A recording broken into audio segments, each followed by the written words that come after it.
Hello and welcome to RCM Tech Talk. I'm John Williamson, joined by Francis Burton. Today we're going to talk a denial strategy for coordination of benefits. This is one of the most frustrating denial types. It happens all the time, and the insurance companies are getting pretty clever about how they introduce sort of patient contact into the whole mix. And of course, that means providers and revenue cycle leaders have to do more work to get claims paid when there's a true coordination of benefits denial. Francis, what have you seen? Oh, wow. Coordination of benefits. Of course, it means a couple of different things, right? There's some internal perspective of what coordination of benefit denials look like. And then there's the patient side. When they get a bill that says coordination of benefits needed, what does that mean? So there's two sides of it. And we can start with the internal, the actual claim denials coming in to the RCM department. So I'm sure you can talk a little bit about that. Yeah, absolutely. So why don't we pull up a presentation here and then go through a little bit of the basics of what we want to talk about on this. So let's get to the CART codes. CART codes are my favorite thing to talk about because no one seems to know what they mean or what to do about them, but all the information you need is covered between a CART code or a remark code. So the most common ones related to coordination of benefits start with CART 22. This is one of the most frustrating ones because this is where the insurance company is basically saying, hey, for whatever reason, we've decided we want to double check whether or not we're a primary insurance, and we sent a letter out into the ether, and maybe the patient responded, maybe they didn't. And if they didn't, they're allowed to throw this denial type at you, which we'll get into like what the workflow is there to resolve that. But this is super frustrating because now I got to get the patient involved in doing this little verification kabuki theater with the insurance company just so I'll get my claim paid with some extra steps. Now, CART 23, so this is typically only going to come from a secondary insurance relaying the information that came from the primary insurance. So in the world of secondary, you've got those that sort of cross over automatically. These are Medicare. Medicare's traditional specifically crosses over automatically. So the secondary payer is very quickly aware of the claim balance and is aware of the payment information supplied by the primary. However, in the world of commercial insurance or any insurance that doesn't auto cross over, the information from the primary has to be communicated to the secondary. What was the allowed amount? What was the paid amount? And this can be challenging in some EHRs. So some EHRs, when you do balance transfer to secondary, will auto-populate those fields for you based on what happened from primary. But not all EHRs do, or when they do, they don't do it right. So there's some manual steps here that the person handling this secondary billing absolutely needs to be aware of. That can lead to other types of denials as well if you don't do that.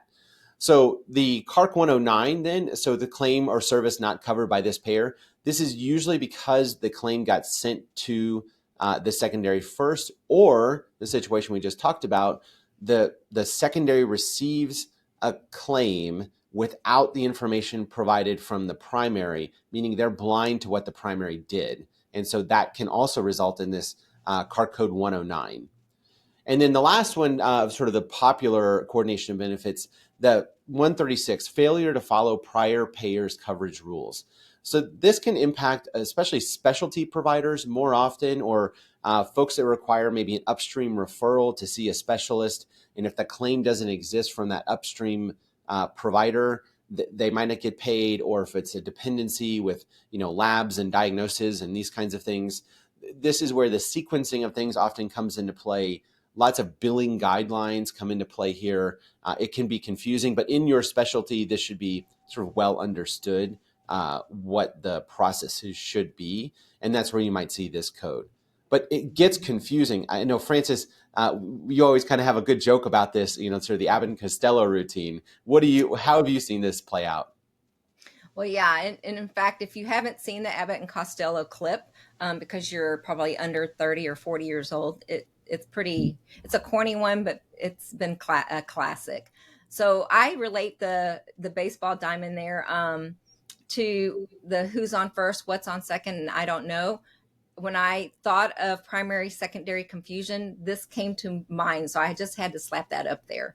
But It really, the internal people, right? It starts at the front line. I've had so many billing directors, the analysts back in the billing office say, oh my gosh, if we don't get, Susie and Tina better trained on which one's primary and which one's secondary, I'm going to have a fit because it's causing us so much extra work. So, we take it to the next slide, John. It's some of the assumptions front desk people make if they haven't been concretely trained on it, or there's not a clear cheat sheet. We'll call it that. Reference sheet is better to say. But, the easy assumption is, hey, the employer's insurance is always primary. Now, I'm not going to read the bullets to you, but obviously that's not true. There's the cases where it is and where it isn't true. The in the case where for pediatrics, a lot of times the dad and the mom both carry insurance.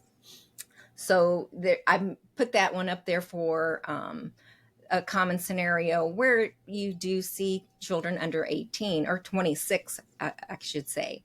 The mom's insurance isn't always primary in the case of infants, particularly, right? They use the date of birth rule. If it's court ordered, that always trumps everything. And depending on the state, if they're under 30 days old, they do allow the moms to default.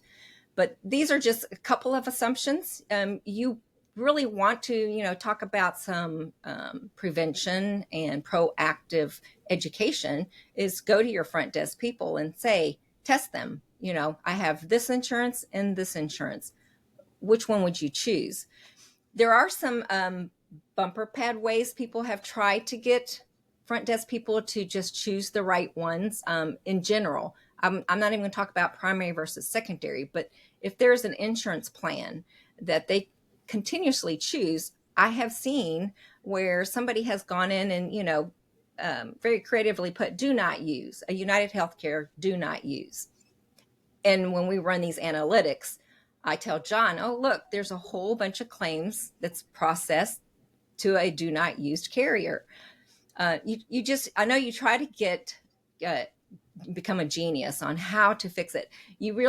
We did this one time where you moved the United Healthcare that they shouldn't use every time just because it's the first on the list. We put something else in front of it, ZUHC. So it drops to the bottom. There's tricks you have to use to get that front desk person to pick the right one. Going from that, when it becomes patient due, this is the biggest part of what I think our talk today will be, is when a claim is denied for coordination of benefits, the system automatically pushes it to patient due into the statement cycle with that default CARC description. What happens from there? That's a whole scenario that I want to talk about. And John, I'm sure you've experienced, either through your teams or personally, even if you get a bill for coordination of benefits needed, what comes to mind as a patient? Well, that's vague. And yeah, anything you send to the patient is a crapshoot as to whether or not they're going to understand it. And, I work in this world. I still get content from claims for my whole family that I look at. And I know enough to reverse engineer it. But I think to myself, this is the most confusing. And this applies, of course, to every EOB. This applies to everything, right? In coordination of benefits, where I might be responsible for something because the insurance company didn't check a box, that's the worst. One of the things that I have seen on the front desk side of things is these EHRs, most of them have built in some kind of 270, 271 transaction, the eligibility request and response. And so they can click a box and see if the person's eligible, which doesn't necessarily mean they're eligible as primary. Oftentimes, in order to get sort of the full information, you need to go to a more direct, whether that's Availity, if the payer is working with Availity, or to the payer portal to double check whether or not the payer is primary or secondary. And some of the payers will tell you whether or not there's sort of a verification of primary coverage outstanding. So you're going to get that information in the portal, not in your EHR more often than not. So I think in some ways, because the EHR has made it easy to sort of click a button to see check if eligible, but they didn't include all the supporting content because it's non-standard in a lot of ways. So they couldn't. It's kind of train people at the front desk not to go double check anything else. And so I think that's part of the problem here is that the folks at the front desk need to take that extra step, go to a portal to look that patient up, which will typically tell them more information that they can then use to inform the patient. Technically, that's part of verification of benefits in the first place. So in some ways, this prevention is a byproduct of doing that well in the first place. But let's talk about, to your point, the worst case scenario. So this is when it's been denied for coordination of benefits, usually that code 22, and now the patient's going to have to do something. So Francis, talk us through this workflow scenario. Sure. So the statement comes, they get denied. It automatically generates a bill to the patient. The patient gets the first bill, ignores it. Then the second bill goes out, past due. They're kind of thinking, they were confused the first time. The second time, they're unhappy. Now, this illustration, I think, is almost the best case because oftentimes I see the patient like, I have insurance. What the heck? What's this? They just let it ride and they get a pre-collection notice, right? So, but we're going to pretend that this person on the second bill was like, I'm going to call the office. Then the office has to explain to them, right? Okay, in fact, I'm going to explain how the explanation should sound. First of all, the coordination of benefits means you need to contact your insurance. You most likely received a questionnaire from them asking for this information. Now, I know some of you are going to say, oh, I hear all the time. The patient says, I never got one of those. I believe them part of the time. Some of the times I know I personally have gotten a questionnaire, which is like 3 pages of things you can't understand. But anyway, so they say I did or didn't get it. Okay, here's what you do. Call your insurance. And I emphasize to them, you may be taking care of this for this claim, but it is also affecting any other doctor's claims that you may have, or if you saw another doctor or another family member. So if you emphasize to them, this is not just us that's impacted. Any doctor that you have seen recently will also be sending you a bill for any family member. So that kind of gives them a sense of importance to, I better get this done. Then they call. I have them, tell the insurance companies, by the way, please reprocess all the claims, because patients that have, let's say, responded promptly, they tell you, I did take care of that. What are you talking about? Well, the insurance companies claim is that they automatically reprocess, and we know that's not always true. So that's kind of it's terrible to have to get the patient educated to the point of telling the insurance company what to do, but that is the whole process of explaining it. Now, if you have to do that anyway, the best practice implementation of clients I've had in the past is you do that 2 months ago. You do it at the start. When it denies, have a different system in place, whether you have a designated person that handles the proactive calling to the patient. If you have a large volume of patients, that's not practical. You would generate a letter is another way. Of course, that's postage stamps, but the letter would clearly explain everything I just kind of suggested you have in the language.